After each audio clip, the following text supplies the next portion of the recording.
Semuanya mau ditinggal. Terus buat apa hidup? Ya satu, gimana caranya kita hidup yang pendek ini bisa mendekat kepada Kanjeng Nabi Muhammad Sallallahu Alaihi. Ya Allah, semoga kita diberikan kesadaran lagi. Tidak ada, Pak. Sampai aja melo-meloan wong-wong sih tidak jelas sih. Saya mau tanya, penjajah Indonesia, penjajah Indonesia, sinten? Itu Belanda, Londo, Portugis, sinten mana? Jepang dan seterusnya. Terus komunis dan seterusnya. Mereka masuk Indonesia cari apa? Sampai bilang sama saya, cari apa? Cari rempah-rempah, cari godong, cari kehidupan. Mereka hanya mencari sumber daya. Iku Syria, kemudian Yaman, diajurno apa? Cari minyak. Bayangkan sama. Papua diperebutkan sampai ingin merdeka. Apa yang dicari? Emas. Ini diruat mau. Kalau sampai yang tarik ujung-ujungnya cari apa? Dunia. Indonesia dijajah 350 tahun. Penjajah itu cari apa? Cari surga. Bahkan cari husnul khotimah. Bahkan apa yang dicari? Makan. Pak, kalau cuma mentok mangan, ngombe, emas, minyak, pabrik dan seterusnya, gimana? Ya apa pikiran kita? Ya percuma kalau semuanya mau ditinggal. Orang yang tidak punya pikiran ini, Pak, yang orang ini hanya pikirannya dunia, menguasai dunia, menguasai uang, itu puncak kesuksesan mereka, tapi pikirannya tidak tutup sama Kanjeng Nabi, tetap mereka akan tersesat selama-lamanya. Dan Allah melarang kita untuk mengikuti pikiran mereka. Apa kata Allah Ta'ala? Wa in tuti aksara man fil ardi yudilluka an sabilillah.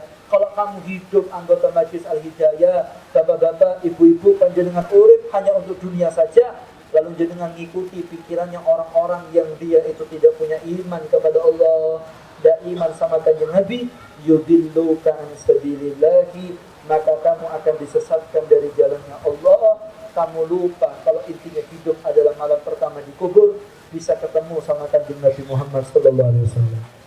Apa katanya Allah Ta'ala ketika menceritakan orang-orang yang munafik ini? Jangan kita ikut kepada mereka. Apa katanya Allah Ta'ala?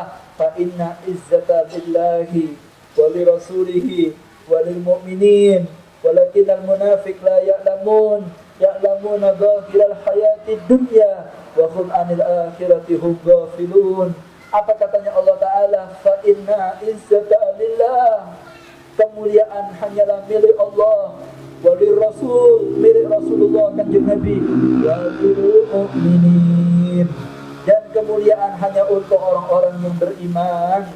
Sin kebib orang beriman itu bib, orang yang kumut Kanjeng Nabi, orang yang patuh dengan Allah Ta'ala, nikulah kemuliaan yang hakiki. Kemuliaan bukan dengan dukun, kemuliaan bukan dengan pesugihan, kemuliaan bukan dengan uang dan jabatan, tapi kemuliaan saat kita bisa mengikuti Kanjeng Nabi Muhammad SAW. Walaupun saya sama jenengan sampai mati tidak punya rumah, walaupun saya sama jenengan sampai mati tidak punya mobil, walaupun saya sama sampean sampai mati tidak diakoni orang cendekiawan, tapi saat kita bisa mengikuti beliau, itulah kemuliaan. Walakinnal munafiq la ya'lamun, kata Allah. Tapi orang munafik, mereka tidak tahu hakikat ini. Mereka mikir, ya uang tadi itu, kekayaan, kesugihan, jabatan itu puncak kesuksesan. Ya'lamuna zahiral hayatid dunya. Mereka hanya tahu zahirnya dunia. Wa hum 'anil akhirati hum ghafilun.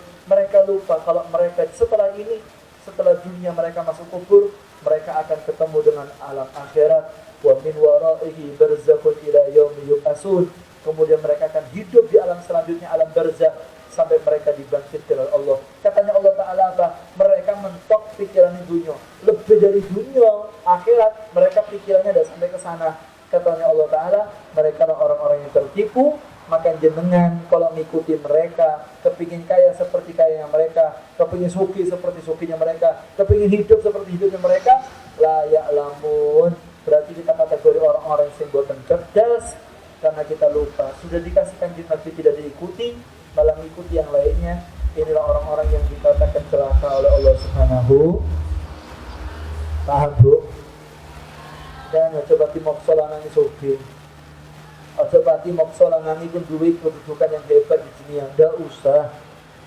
Sampai itu maksa suaminya untuk sholat, ibadah, ngaji, ambil habib di kiai, pengajiannya ada absen. Itu kecerdasan yang paling cerdas. Lebih dari itu, tidak bisa. Begitu para insan Allah Ta'ala. Sampai lihat, ada orang tua setiap hari 5 waktu ke masjid. Kalau nih Pak, jenengan sekolah tamatan apa? SD tidak lulus.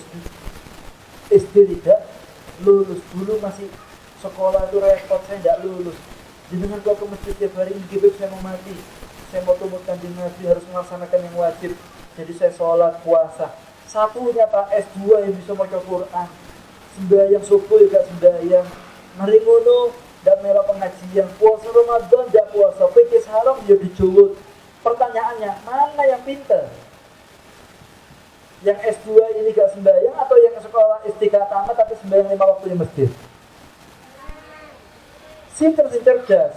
Yang ini loh Pak, yang ke masjid ini yang cerdas, yang ini yang cerdas. Kenapa? Pikiran mereka tembus akhirat, ini pikiran di dunia. Tidak tembus sampai akhirat. Lah al-hidayah ini untuk apa? Ya tadi itu. Untuk membuat pikiran kita berubah. Bagaimana cara kita dekat sama kanjeng Nabi? Karena puncak kehidupan kita adalah bisa bertemu dengan Rasulullah. Karena alam yang dunia yang akan kita tinggal sebentar lagi sudah masuk alam selanjutnya. Tidak ada yang bisa nolong kecuali kanjeng Nabi Muhammad Sallallahu Alaihi. Monggo maca salawat tanpa hadirat. Ya Nabi, salam alaika. Ya Rasul, alaika. Ya Habib, salam alaika.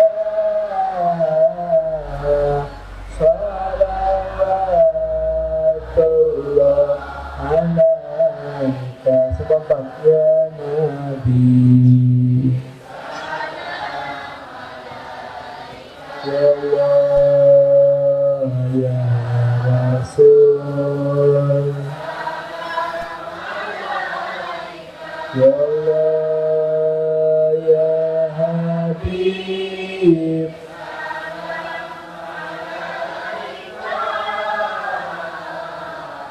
salawatullah alaika. Sekali lagi, ya Nabi, ya Rasulullah, ya Rasul, ya Allah, ya Habib,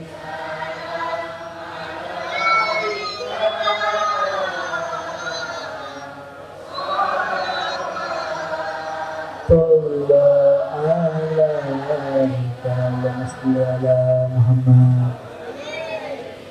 Pertanyaan Gil, sebelum selesai ceramah ini, kalau gitu Beb, gimana caranya supaya tobat kanjeng Nabi sampai di akhirat bisa ketemu Rasulullah? Tadi kan sudah diajari Beb, bahwa intinya hidup dunia ini kanjeng Nabi. Berarti PR kita satu, bukan jadi orang kaya nih, bukan. Tapi PR kita mati, kita bawa perhatiannya kanjeng Nabi. Dengan harapan nanti di kubur kita diperhatikan sama beliau, di akhirat diperhatikan beliau. Pertanyaannya, bagaimana caranya? Selain kita melaksanakan yang wajib, selain kita melaksanakan yang sunnah, selain kita menjauhi yang haram, ada satu amalan lagi yang paling ampuh. Maka mendekat kepada orang soleh. Kenapa? Karena orang soleh itu orang yang dicintai sama kanjeng Nabi. Saat kita berhasil mencuri hatinya orang yang soleh, maka detik itulah sadari jenengan juga sudah dicuri perasaannya atau berhasil mencuri perasaan daripada Nabi Muhammad SAW. Saat jenengan dikenal sama orang soleh, petunjuk bahwa jenengan berarti dikenal oleh Nabi Muhammad SAW. Saat jenengan diperhatikan oleh orang soleh, berarti jenengan sekarang diperhatikan oleh kanjeng Nabi Muhammad SAW. Saat sampai namanya tertulis di hatinya orang soleh, maka detik sama nama kita juga tertulis di hati Nabi Muhammad SAW. Tapi Bu, kalau orang itu cuma ngandalkan sembahyang, sunnah, maringono, sholawat, menjauhi haram, tapi benci sama orang soleh, tetap orang itu tidak akan dapat syafaat dari kanjeng Nabi Muhammad SAW. Allah mengatakan, man adani waliyan faqad adantuhu biharbi. Siapa orang yang menyakiti para kekasihku, kata Allah, maka aku kumandangkan perang kepada orang-orang yang menyakiti orang soleh. Hati, karena mencuri pengasih orang soleh tadi, saudara, berbahaya. Orang soleh itu harus kita perhatikan. Kenapa? Bukan karena merekanya, tapi dalam diri mereka ada cahaya ilmu daripada Nabi Muhammad SAW. Sama cinta sama ulama. Kenapa? Apa karena fisiknya? Tentang kalau fisiknya mungkin yang lebih ganteng banyak, yang lebih kuat badannya banyak. Tapi kenapa jangan datang ke orang soleh, salaman dan macam-macam? Karena dalam diri mereka ada akhlak, ada nur dari Nabi Muhammad SAW. Maka mencintai mereka hakikatnya cinta kepada kanjeng Nabi Muhammad Sallallahu Alaihi Wasallam. Sampai dengan ini, ketika kanjeng Nabi pindah dari Mekah menuju ke Madinah Munawwarah, ini kanjeng Nabi pindah dari Mekah ke Madinah. Ketika beliau pindah ke kota Madinah, diikuti beberapa sahabat pindah ke Madinah. Nikubu ketika waktu itu, ketika kanjeng Nabi di Madinah Munawwarah, waktu itu para sahabat dalam kondisi kekurangan. Karena mereka banyak pindah dari Mekah tidak bawa harta. Akhirnya orang-orang yang ada di Madinah niku berbagi toko, berbagi kekayaan. Ada yang tidak punya uang dikasih uang, yang tidak punya toko diparingi toko, yang tidak punya rumah dikasih rumah sama sahabat Ansor. Sahabat Ansor niku sahabat yang rewangi orang-orang yang baru pindah dari Mekah. Ketika kanjeng Nabi Muhammad SAW menyaksikan ternyata sahabat Ansor begitu sayang kepada sahabat Muhajir, kanjeng Nabi jatuh hati. Lalu kanjeng Nabi mengatakan, ayatul iman hubbul Ansor. Ciri-ciri orang yang beriman itu cinta kepada orang Ansor. Wa ayatul nifaq hubbul Ansor. Dan ciri-ciri orang yang munafik itu adalah benci kepada orang Ansor. Siapa orang yang cinta kepada Ansor berarti cinta kepada saya. Dan siapa orang yang tidak cinta kepada Ansor berarti tidak cinta kepada saya, kata Nabi Muhammad SAW. Pertanyaannya, Bib, Ansor sekarang ini siapa? Ya, para ulama, orang soleh, para dai, para asatid, yang mereka para masyayikh yang terus memperjuangkan dakwah kanjeng Nabi. Dulu para sahabat merewangi kanjeng Nabi jatuh hati. Sama, kita merewangi orang soleh, mendekat kepada mereka, maka akan mencuri perhatian daripada Nabi Muhammad SAW. Semoga terus disambung sama orang-orang soleh. Amin Allahumma. Kalau sudah dekat sama mereka selamat, tapi jauh dan benci dengan mereka, itu kecelakaan. Itu kehancuran bagi kita semuanya. Dan ada Pak yang mau diandalkan apa? Tidak ada. Yang mau kita andalkan kanjeng Nabi melalui orang soleh. Kalau sudah berhasil dapat perhatiannya orang soleh, waduh, selamat jalan. Selamat, karena kalau sudah kumpul sama orang soleh itu adalah puncak kebahagiaan. Apalagi kita mati dan kita membawa kecintaan kepada orang-orang yang soleh, itu modal untuk kita bisa ketemu sama kanjeng Nabi Muhammad SAW. Saya itu tidak semua orang itu bisa ketemu Habib, tidak semua. Tidak semua orang bisa ketemu kiai, tidak semua orang bisa hadir pengajian, tidak Pak. Jenengan hadir majelis. Di luar sana berapa banyak yang tidak datang pengajian? Yang datang pengajian sama yang tidak datang, niku lebih kata yang tidak hadir daripada yang hadir. Berarti yang datang ini siapa? Pilihan. Kalau sudah ada orang yang oleh Allah Ta'ala digerakkan hatinya untuk bersambung dengan orang soleh, baca wiridnya orang soleh, baca maulidnya orang soleh, kumpul untuk mengenang makhluk yang paling soleh, apa kata Nabi Muhammad SAW? Berarti orang itu ingin dijadikan orang yang mulia. Dengan apa? Dengan dikumpulkan dengan orang-orang yang soleh, yang merupakan pusat perhatian daripada Nabi Muhammad Sallallahu Alaihi Wasallam. Apa kata Habib Ali Habsyi? La tashab wa la turafiq fil khaliqa siwahum ma humul gam ma had fil bariyati karahum. Kata Habib Ali Habsyi, jangan jenengan punya teman dan jangan jenengan bersahabat siwahum, kecuali kepada mereka orang-orang yang soleh. Kalau jenengan mau cangkruk, jangan di warung kopi. Kalau sampai mau duduk lama, jangan di pinggir jalan. Kalau jenengan mau omong-omongan, kepingin manfaat, Jangan melakukan apapun kecuali bersama orang yang soleh. Kenapa? Mahumul gam, mahad fil bariyah kamahum. Karena di dunia ini tidak ada kelompok yang lebih hebat melebihi mereka orang-orang yang soleh. Yarda Rabbuna min ridahum. Allah akan ridha, Kanjeng Nabi akan ridha ketika kita membuat ridha hatinya orang-orang yang soleh, orang-orang yang dekat dengan Nabi Muhammad sallallahu alaihi. Semoga disambung sama orang-orang soleh, amin. Kan mak-mak kalau sudah lihat suaminya berangkat ngaji didukung, ya ngaji mana, pengajian mana. Ya terus mau apa? Nah, kita ini Pak, umpama di baterai ini Bu, ngedrop. Pulang dari majelis sampai rumah lihat haram, ketemu yang tidak halal, ngomong no haram, ngurung no haram. Niku baterai itu ngedrop. Masuk pengajian Al-Hidayah ngecas, pikiran berubah, akal berubah, dengar hadis, dengar ayat, baca sholawat, dengar zikir, berubah pikirannya, baterai full man. Masalahnya kalau ngedrop tidak dicas, ngedrop mati tadi. Tapi kalau ngedrop itu masih ada, bisa cas-casannya masih hidup, insya Allah dia akan hidup terus. Walaupun ngedrop tapi masih ngecas kan, tidak ada masalah. Maka itu tidak ada kata sukses dan tidak ada kata selamat bagi suatu rumah tangga ketika mereka menjauh dari orang-orang yang soleh, orang-orang yang dia mendapatkan perhatian khusus dari Kanjeng Nabi Muhammad sallallahu alaihi. Paham? Kompak, paham? Sebentar, paham? Bib, yang penting kan sholat, Bib, yang penting sholawatan. Indah, salah jenengan. Yang penting itu punya akhlak yang baik sama orang dan punya sikap yang baik dengan orang yang soleh.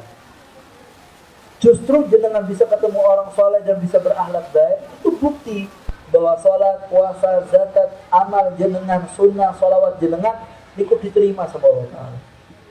Sehingga sampai bisa punya akhlak yang baik. Dengan itulah bisa mencuri perhatian daripada Nabi Muhammad SAW. Dan lewat itu udah bisa. Mulai mana jenengan? Cerita nih sama Sayyidina Ali niku mantune Kanjeng Nabi. Beliau niku Pak wafat ditusuk. Ketika sholat beliau jadi imam, ternyata salah satu makmum mengeluarkan pedang, lalu beliau ditusuk dan mati di tempat. Wafat, beliau wafat. Dan matinya dibunuh. Catat, ya, catat.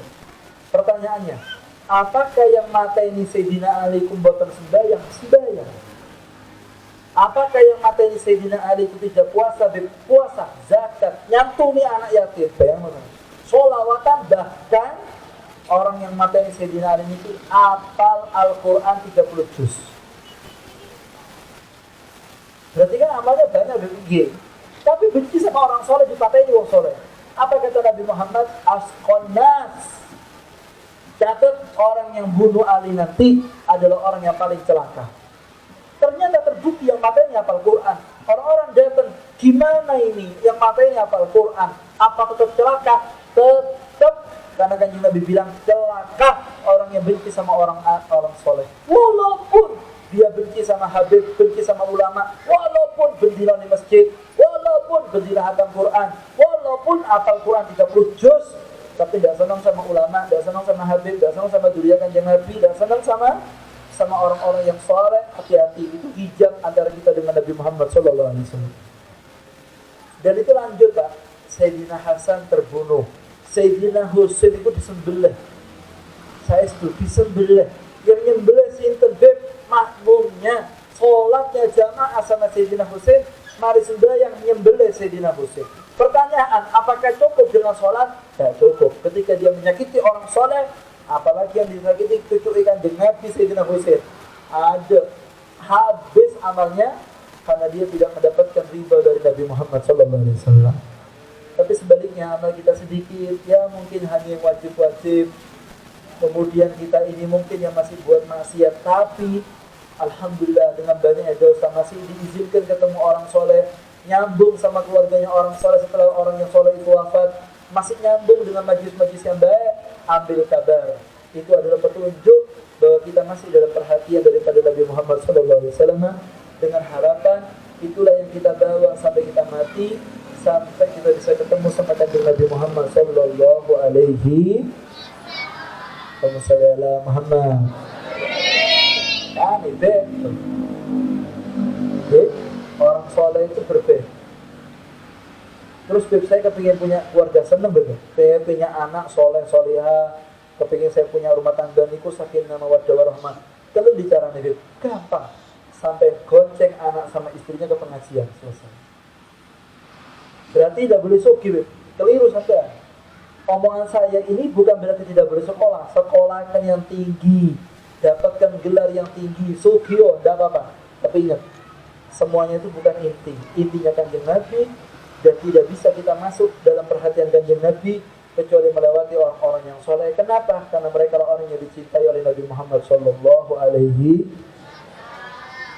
Wasallam. Kalau kita sudah sadar ini, jangan menjauh. Sedidu wa geribu, dekat. Beb, saya ini masih banyak maksiat, Beb. Saya ini masih banyak dosa, Beb. Tidak pantas saya datang pengajian, Beb. Keliru. Justru karena kita najis, karena kita banyak dosa, makanya kita datang pengajian. Kalau kita sudah suci, Pak, tidak duit susah, tidak usah pengajian. Kenapa kita datang pengajian? Karena kita pengen recik-recik, pengen bersih-bersih. Kenapa kita menjauh dari teman-teman yang rusak? Bukan kita sok suci, kita sudah najis, tidak kepingin tambah najis. Kenapa sedangkan sekarang mau ikut Habib, melok pengajian al-hidayah, terus gak kumpul mana di konco sing lawas, gak melok menjem, gak melok judi, gak melok Macu PT, gak melok tuku Tokyo, gak melok semedi, gak melok popo, ini dindi loh, gunung, pinggir sungai, apa saya gitu, ngadu ke mereka. Bukan sok suci, kita sudah najis dan tidak kepingin tambah. Tak salah ini. Kita ini sudah najis, tidak kepingin tambah. Justru kita dekat sama orang-orang soleh, bukan kita sok suci, tapi karena kita kepingin suci. Kalau sudah suci, tidak usah ngaji.